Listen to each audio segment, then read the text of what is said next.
So I am like continuously blown away. I don't even know how to express to you guys. Whoa. Oopsies.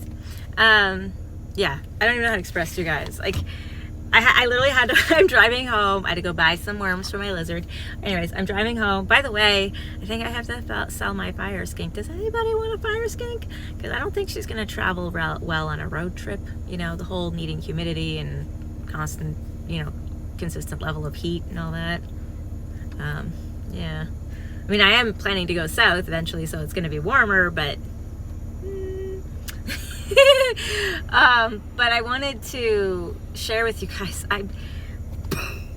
the synchronicities that are arising in my life as I let go and surrender to the flow and follow my calling. Oh my God. It's like, I'm not even going to explain what happened this morning. Multiple reasons, because it's not just my story from the past that I don't really want to get into because I let it go, but also because it involves people that, people that I love and people that I'm not going to share. I am mother and I shall protect those I love. Thank you. But it's just crazy where the universe has placed me and the things that are like domino effects and the ripple effects. And it's interesting that, some of the things that's coming to light now for me are things that I could have found out at any time. I mean, I've been around certain people now for months, and I could have at any time discovered the information I discovered today, but it happened today, the day after I really answered the call that was aching in my heart last night. And by the way, I'll put a link to the video down below. I'm still trying to stir the pot a little bit, because not just because I want spiritual workers to realize some self-awareness for maybe where they're at right now and where they can maybe grow. Not saying I don't have to grow, okay? I have a ton of growing to do, and I know that the universe is going to put me in the right place at the right time to meet the people I need to meet and grow. So I'm excited. I'm just going to keep going with that flow.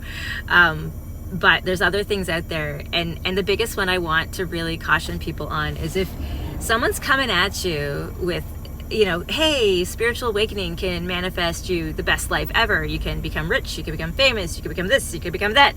Dude, they're triggering your ego, okay? They're using your ego, which is the one thing you have to let go of in order to have a genuine spiritual awakening.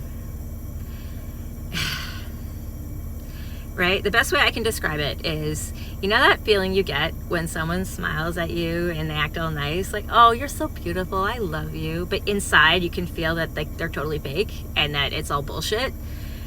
It's kind of like that. If you're going at becoming spiritually awakened and you're going at it from a place of ego, you're starting with wanting to satisfy some sort of ego's desire inside of you, because you're not your ego, okay? Your ego is, I don't know how much of the people who are watching this understand psychology, right? But the ego, the body, the mind, all of that, the ego is your self-concept, it's an identity. It's based off of a story that either you've told yourself or maybe other people have told you. Sorry, it's getting hot in here. Just turn my... I'm on my way home, right? I had to stop and do this. Okay, so... But yeah, your ego is not you. It's a self-made up concept and story that sometimes is propagated by things you've learned in your past or things people have told you, things you've adopted, you've chosen to believe, et cetera, et cetera, et cetera. And it can be really hard to let go of your story, okay? I'm not judging anybody for that. It took me months, and I mean months of like daily work. And I say that in the most sincere way possible. Like, I cannot tell you how much crying, screaming, running, hiding I've been doing to work through my shit. But the one thing that I absolutely loved was my therapist helped me kind of separate it in my head. And because I'm so analytical and because I way overthink shit all the time, at least I used to. I'm getting better at not thinking. I'm not thinking, I'm feeling. So,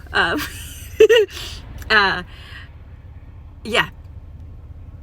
The point is that you're not your ego, okay? So when your ego's like thinking, oh, well, I'm the kind of person who drinks coffee, or I'm the kind of person who wears beaded jewelry, or, that's, you're identifying with something. You're creating a story. You're like creating an analog in your head, but that's not actually you, because if you listen to the story in your head, you'll realize it almost sounds like a third party saying it. You're not saying, I am a beater, or I am a,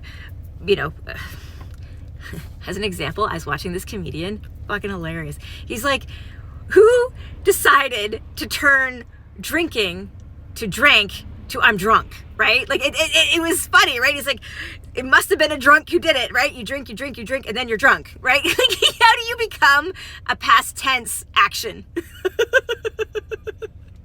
Nah, who came up with that shit? So anyways, that was, yeah.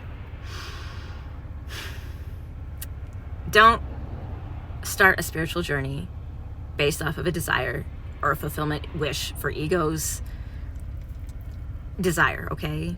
It's not going to help you get where you want to go. If you're hurting, if you're lonely, if your heart aches, if you feel lost, confused, if you know there's something more and you can't tell what it is, if you have trauma or any, there's so many reasons, so many great reasons to seek spiritual growth. You really don't need to do it for mundane, hollow reasons that you can't take to you once you leave this plane of existence. So, I just wanted to share with you guys, when you follow your path, the universe does reward you with synchronicities. No, it might not be making me rich at this exact moment. Yes, I might still be driving a shitty van with tires that won't stay freaking inflated. But I love my van because it takes me to the grocery store.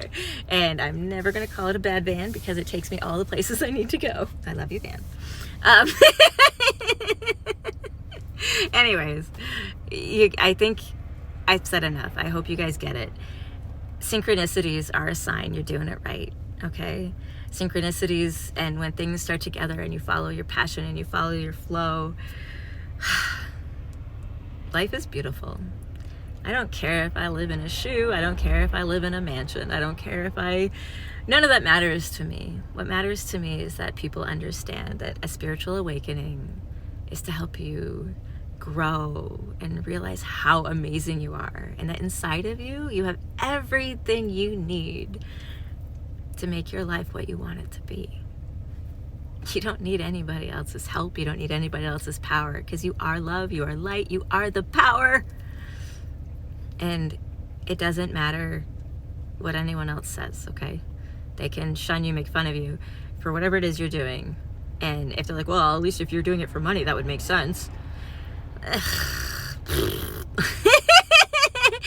It's not about them. They don't have to tuck your kids in at night. They don't have to pay your bills. They aren't there to hug you when you're feeling alone and lonely. They're not the ones that are going to pick you up when you're wallowing in the mud. Your higher self will. Source will. Your guides will. People like me will, if you want me to. But first I'm going to show you you can do it on your own. Because once you know you have the power, and once you truly understand you're limitless, you'll be free. And that's my wish for everyone. Be free of the system. So, yeah. I feel better now. I had to share that. I hope you guys are having a great day. I have to go back home and pretend that my kids don't drive me crazy by making the house an absolute mess every single day, screaming and yelling and jumping around. I do love them, but eventually I become very overstimulated. So I do like my quiet time outside. I like playing. I'm still a mom. So yeah. Anyways, love you guys. Have a great day.